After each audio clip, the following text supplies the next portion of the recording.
plus 7x. Go down, and I'm going to hit 19.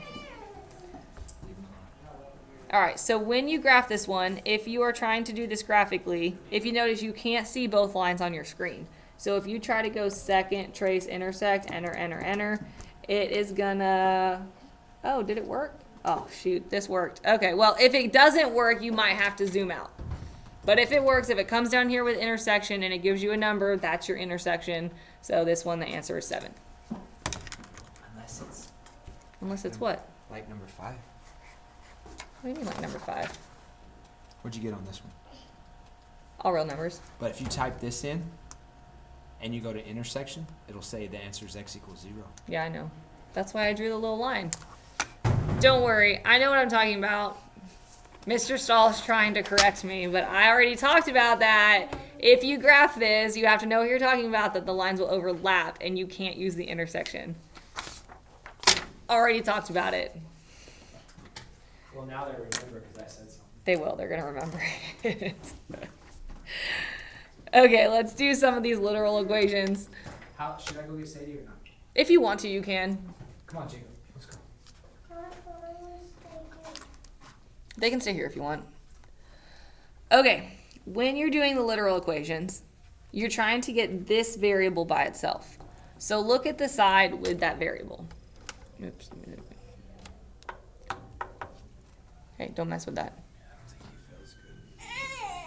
Look at the side with that variable. We have 9x and a 2y. You have to get rid of the 9x first because it's being added.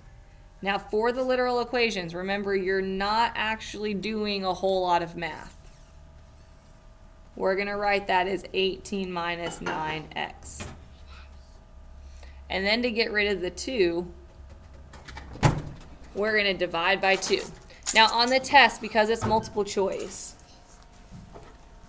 you might see your answer like this, or it might split your answer up. So what I mean by that is it might divide both these numbers by 2. So for example, 18 divided by 2, which is 9, and 9 divided by 2, which I think on your test it will leave it as a fraction, is 9 over 2. So 18 divided by 2 is 9. Minus 9 divided by 2, it'll stay 9 over 2x. So this is probably what you'll be seeing on your multiple choice test. Mommy, that already went. Daddy left? Yeah. Okay. Mommy. Hold on, buddy. I'm almost done, okay? All right, so on this one, I'm trying to solve for L. L is with the W. Mommy, who are you talking to? I'm recording myself, bud. Oh. L's with the W, so to get rid of it, you're going to divide by W. And then you can't do anything with the A and the W. Your answer is just A over W. Mommy, is this a Lego? Yes, it is a Lego, bud. Where did it come from? I think one of Miss Boucher is missing one of her Lego pieces. All right, let's do 2 more of these guys. Mommy, which sheet does he sit at? I don't know, buddy. The daddy knows. Probably because this is Daddy's room. All right, so if you're trying to solve for y, you have to get rid of what's being added or subtracted first. Hey, hold on, okay? Hold on. So I'm going to get rid of this 4x, so I'm going to minus 4x. Now remember, you can't actually do anything over here. You just write it as 3 minus 4x. And then we're going to divide by -1. And because this is a multiple choice test, you do have to be aware that it might divide both of these numbers by -1 and write your fraction separately. So 3 divided by -1 is -3. And -4 divided by -1 is +4. Mommy, Yes, bud. why do you choose to live in that bathroom? That's just mommy's classroom, bud. All right, let's do this one with the fraction. I'll be almost done. Is that the last one? I'm almost done, buddy.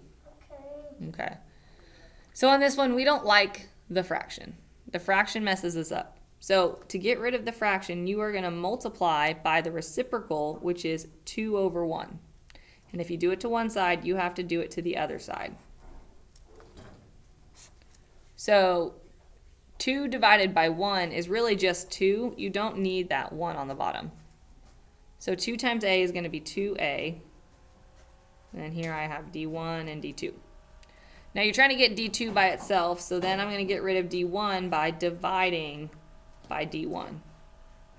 And once again, because these are letters, you can't really do anything. You just leave it as 2a divided by d1.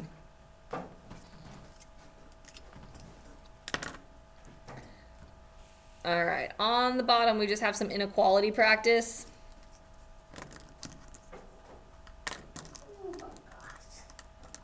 All right, so same thing for solving. We're going to first distribute. So 3a minus 30. You can't combine, so then we're going to move this variable over. 2a equals negative 30. And then divide by 2. And so you get a is greater than or equal to negative 15. Because you're dividing by a positive number, the 2 here, Mommy. we don't flip the sign. And so your answer is just a is greater than or equal to negative 15. What's up, buddy?